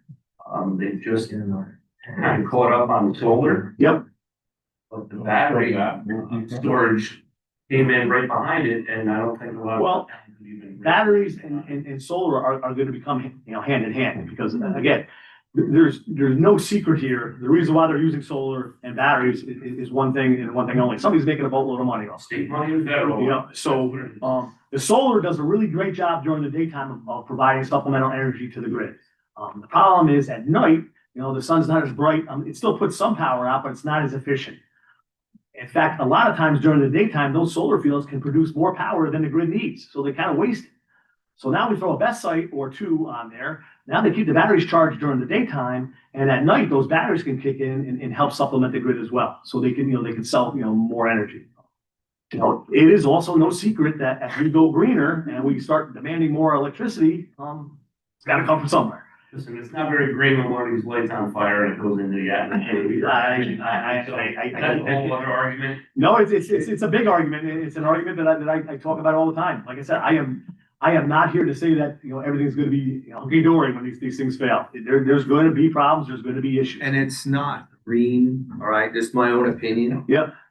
I mean, you can sit here and say you're not putting a carbon footprint, but it's all hogwash. So as you say, solar and batteries, once you set forth your zoning to protect your towns, the state's just gonna come up with an Article 10, force feed it to you anyway. So you really have no say in it. And then to build a battery, all these, minerals, precious metals, they're building Grand Canyons throughout the world, usually with children labor, strip mining to build all this stuff so you can plug your car in and live greener. There's usually, So it's a total hypocrisy. there's usually countries where they're having problems with clean drinking water. They work. But we digress. But as long as you can pull in your garage and plug in your pickup truck, that'll light your Christmas lights. It's, This is getting way out of the little geeky my gosh here, so, but what I will say is, we talk about this stuff like this, but there are batteries out there right now. And whether we have a BESS system or we have a cell phone, it's the same technology. It doesn't change. It's just the number of cells that we're gonna be dealing with, for that event there, so. Thank you. You're welcome. we thank you for coming down and No problem. thank you for everything you do. You're welcome. If there's anything else, John's got my contact information, please feel free. I'd be more than happy to help as much as I can. Really wanna come back? It doesn't bother me, I get this every time I go somewhere, so. Thank you so much on behalf of all of us. Very welcome. And, I'll definitely, keep your number and call you when I need it. Need an answer? Put your voicemail. Well, I have his flag right now. I just, no notifications are allowed there, so. All right, have a good night, everybody. Good night. Okay, in regard to the January, CAD events, EMS calls 642, fire calls 170, police 1,714, the unknown 587, total calls of 3,133. 911 admin and 911 admin emergency calls came to 3,831. Text 911 calls were 37. Mutual aid for EMS was 86, and fire mutual aid was 8. The hazmat team responded to Columbia County to the Berkshire Spur last month. Tonight, you have one resolution, that's the establishing of the Greene County Technical Rescue Team. As the Twin Cove Technical Rescue Team was established in 2015 through the works of Tannersville, Haynes Falls, Panelville Fire Department. And with that, Centerville Fire District joined shortly thereafter. In 2020, the team expanded into a regional partnership for the technical rescue service and resources sharing between Greene and Ulster County, which included the City of Kingston Fire Department. This allowed the regional team to expand opportunities for state grant funding. Greene County currently has 56 active volunteer members on the team, and the team has responded to approximately since 2019, a total of 58 incidents. With the team going to the county level, it will strengthen the recruitment opportunities across Greene County, allow the individuals from all the departments to become members and receive the proper necessary training, enhance the coordination through the fire coordinators, additional access to grant funding through the Department of Emergency Service. On one other topic that I want to mention, last, I cannot say enough, to the EMS, firefighters, fire police, and law enforcement personnel. Over the last 8 weeks, I cannot say how many structure fires we've had. They're rolling out every single day. The teamwork, just recently on Boston Kill Road Extension, last, I believe, Saturday night, battalion dispatch, which was for tankers, which includes all the fire departments in the town of Catskill and Athens. And it has happened 3 or 4 times a week throughout other sections of the county. Those tankers respond right away to that scene. It saved a lot of time and they were back in service within a few hours. but I can't say what the volunteers are doing. And I will continue to bring it up every month because that's our workforce, is the volunteers throughout this county.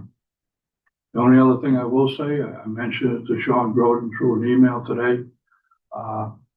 The New York State Fire Coordinators Association with other state associations have come out with a PowerPoint presentation on where the fire service is going to be in the future.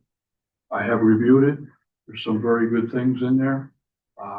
In the early part of March of next month, I will be inviting the fire chiefs, line officers to be present out in Carroll for that presentation. We are working, every company that in the county is working extremely well on other future things in regard to the fire training. I'm happy to say that the fire service, all the classes so far, they are full. I think probably because of maybe the stipend that they receive now from the state, taking those certain courses may be the answer. But I'm very happy to report that those classes are full and come March, April, May till the end of June.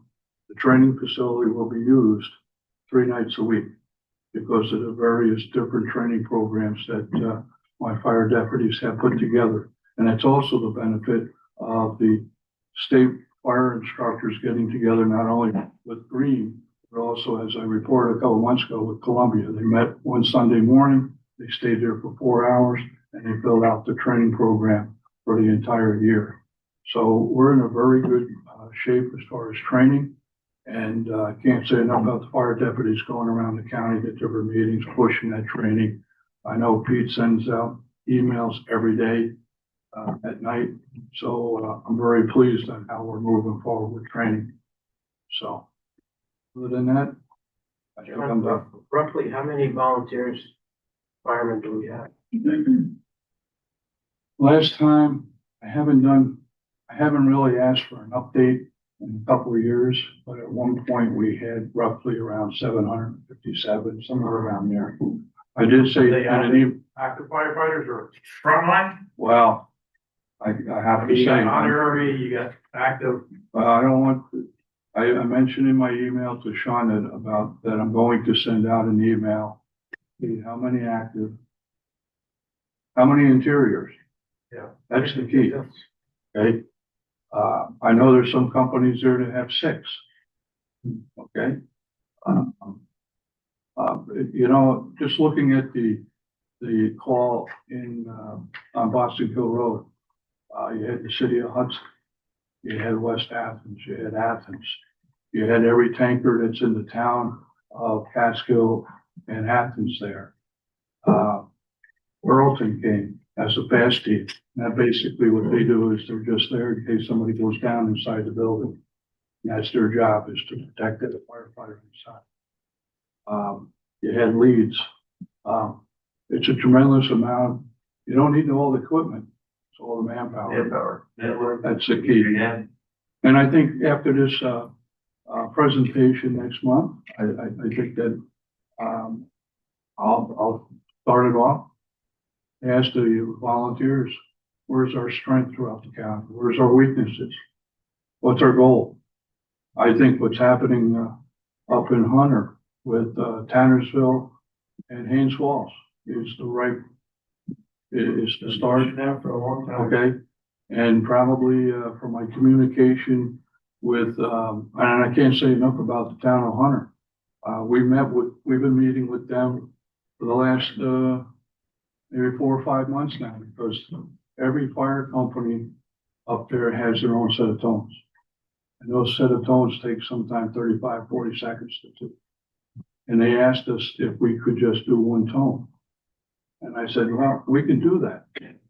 But the 911 center ain't gonna tell you how to run your trucks. You gotta come and work with your chiefs. And I'm happy to say that we're almost there. We're a little bit behind, but they're gonna have one tone. And basically what that is, as I stated at the meeting, it's a start of consolidation. And they realize that maybe company A in the town.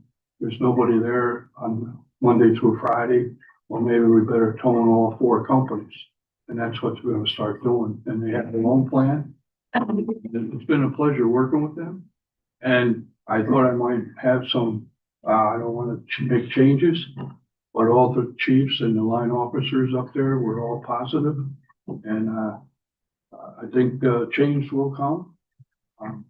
But, it's just gonna take some time and do it right. So. Any other questions?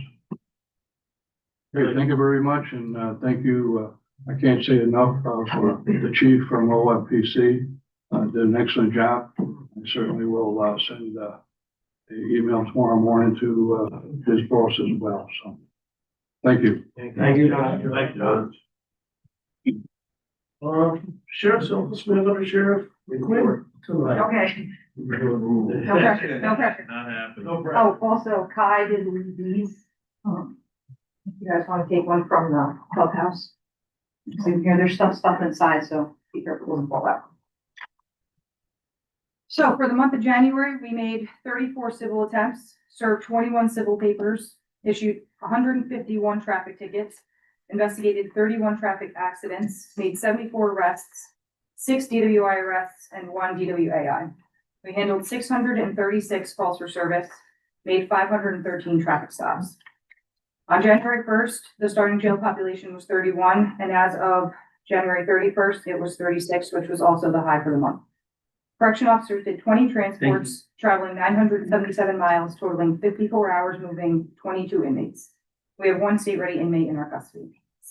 Our activated integrated response drill will be held here at the county office building on February 21st and 22nd. We're also preparing to do the active shooter drill at the Catskill Elementary School, which will be held on March 13th. Our deputies are continuing to do outstanding work, and I have to mention the horrific case of child abuse that we handled in Carroll last week. Deputies responded to a report of an unconscious, unresponsive 3-year-old. They arrived and immediately secured the scene and separated the parties, allowing EMS personnel to start treating the child. The child was subsequently airlifted to Albany Medical Center, where she was determined to have multiple life-threatening injuries. Our members went right to work obtaining search warrants and securing evidence, resulting in us being able to bring charges against the mother's boyfriend for assaulting the child. Unfortunately, the child remains hospitalized in critical condition, and our investigation continues with more charges forthcoming. There also was just a prelim yesterday, which went well, so he is still in jail. I just want to add also, I already notified the fire investigation team to send the appropriate paperwork to LFPC. So that's all I have. Anybody have any questions? Thank you. Sheriff, just a quick question, Okay. no, it's okay if you can't speak for the sheriff, but does our sheriff honor ICE detainees?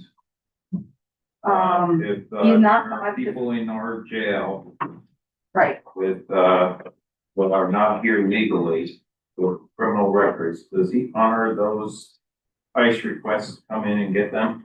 I think it's currently being discussed among the Sheriff's Association and the 287G program. So I wouldn't want to, it's like currently being discussed over these last few days. So I wouldn't want to speak for what he's going to do going forward. I believe he's going to be issuing a statement about that. Right now, we are not, all right, We are not 287 eligible. We're not. What does 287 eligible mean? My understanding is the agreement between ICE or Marshal Service with the local jurisdiction. And why wouldn't we be eligible? He's our constitutionally elected sheriff. well, we just don't have the people that are trained right now. Well, we don't have, we're understaffed a little bit, and I don't know the specifics of why we don't have that designation. I will tell you though, the legislature and the governor are going to prohibit those arrangements in the near future. So you're telling me that a state is going to try to put its law forward in some kind of supremacy to federal law? Oh, yeah. They did Oh, just, great. we did And, just get an and email that, about that. that's not allowed. We know that's not allowed in any way, shape or form. When it comes to immigration. Yeah, there's a lot of requirements with 287. So again, it goes back to the point is we have people who are elected that represent this county and other counties, calling law enforcement murderers without really any adjudication of cases taking place. And we're supposed to sit there and take that. And I wanna know right now if this sheriff, who's constitutionally elected, is gonna abide by his constitutional requirements and hold ICE detainees and have them removed by US Marshals or ICE if they are here in Greene County. I don't want to speak for him, but I know that our sheriff will support law enforcement across the board in any way he can. I did ask him that, Mike, and if there's a judicial warrant to sign, he will honor Then that's a good thing, there's no. Anything else? Thank you. Thank you. Thank you. Sean, did you have anything else to add? No, unless you guys have any questions. I just had a question on this, the EMT training. Do we have any numbers in terms of how many people we had last year in the training, and do we have any currently for 2026? That's all run through the Greene County EMS Council, their education program. There is a member, if you wanna ask. I can speak to some of that, right? Sure. You want to head up or just? No, it's fine. I'm just curious as to what we've been talking about trainings and numbers. So I don't have the exact numbers on what this last class, we normally run one class a year, usually somewhere in the ballpark of about 20 students, 25 students per class. They just tested out this past weekend, the first, I should say, first portion of their testing out. So I don't know the exact numbers yet, as of, they all haven't fully tested out.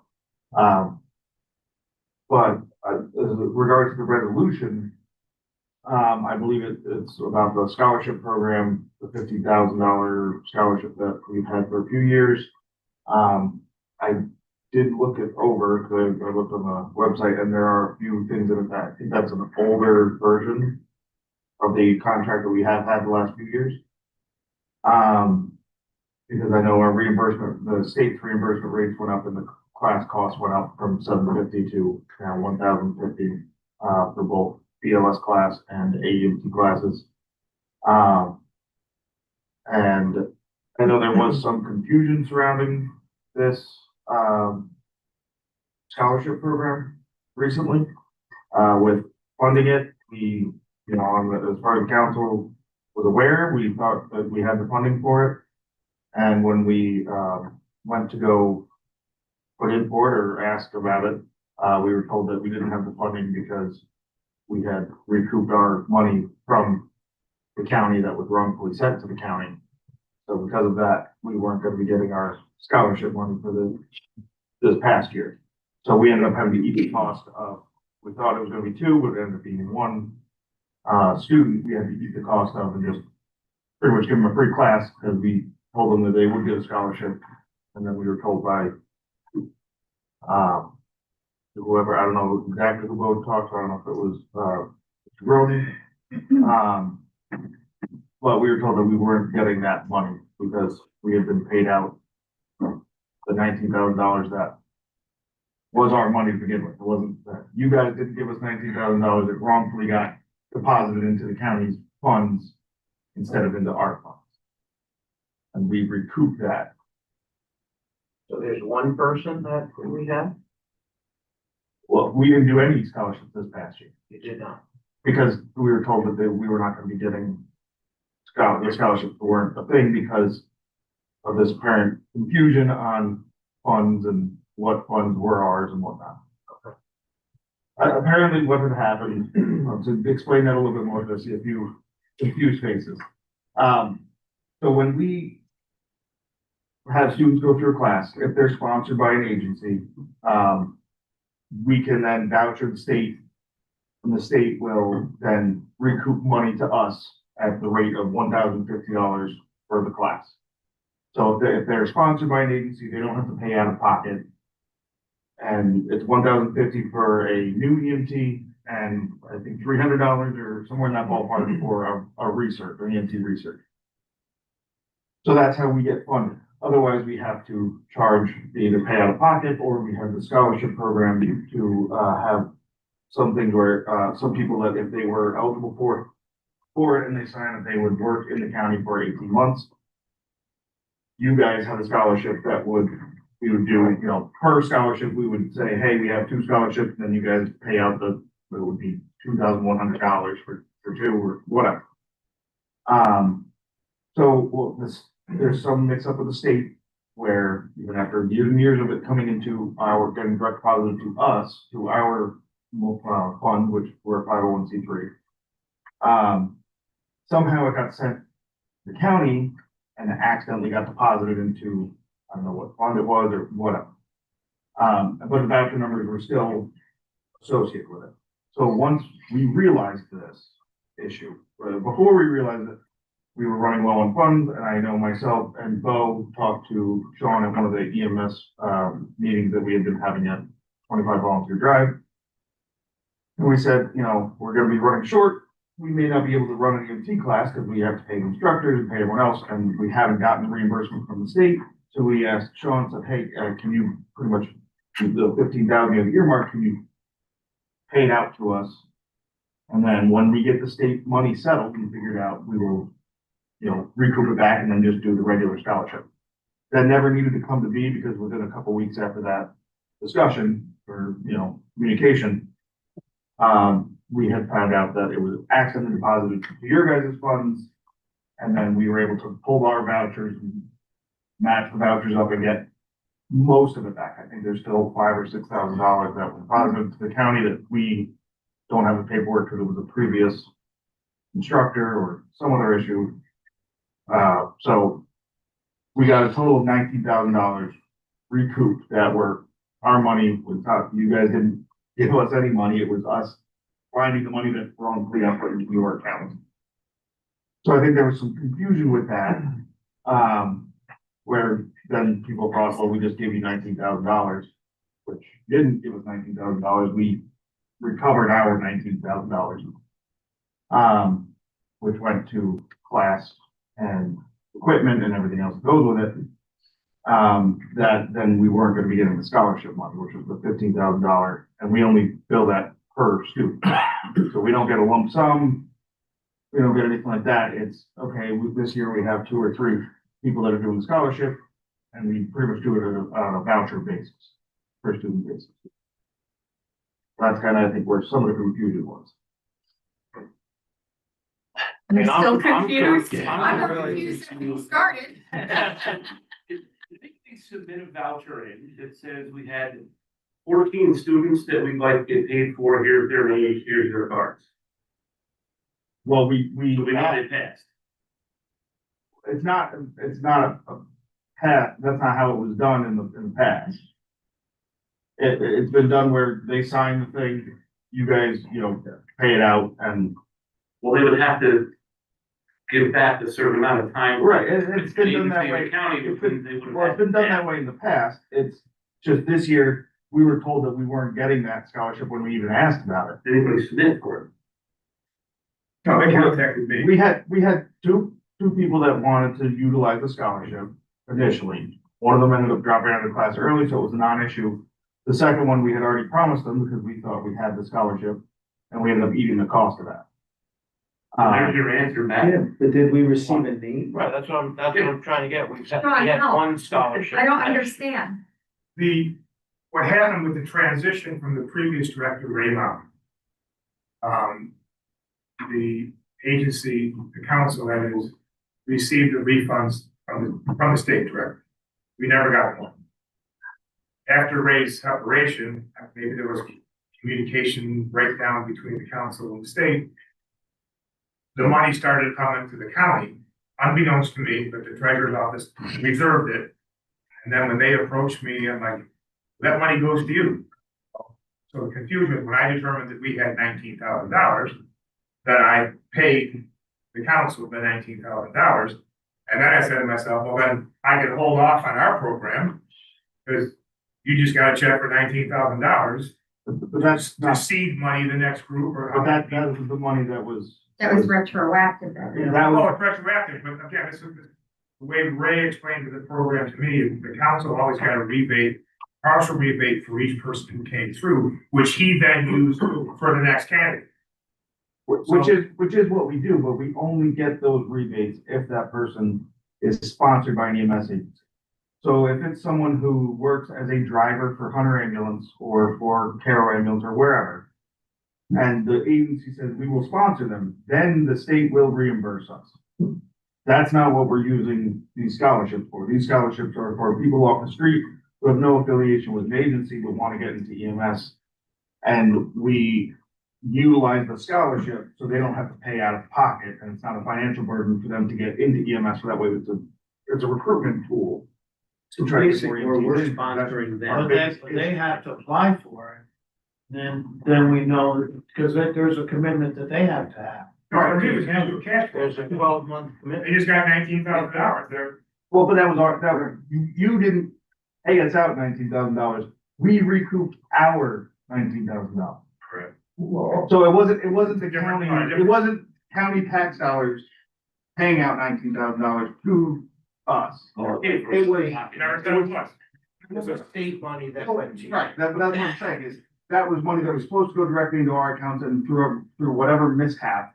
Cause it was very strange because the year prior, which was also after Randy left, they came into our account. So that's why we were very confused how they ever ended up to you guys this I time. don't know. So, and I still don't know how that happened. The state doesn't know how it happened. Do you have any clarification from our treasurer? You would think that if it's in the treasurer's office. Well, I think it they have was, some idea.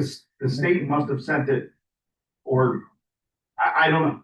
Cause There's gotta be some line Not item even that a- the treasurer holds that sees his funds come into it. It's probably a wire transfer, little instruction. well, they did have vouchers attached to it, but that's how they figured out, these ones are valid. If I sign up, is the county sponsoring Now, me? now the program. And I'm eligible for the, You're eligible $1,000 or whatever the class costs. As long as you're willing to work 18 months in Greene County. Well, it says 12. You have to provide.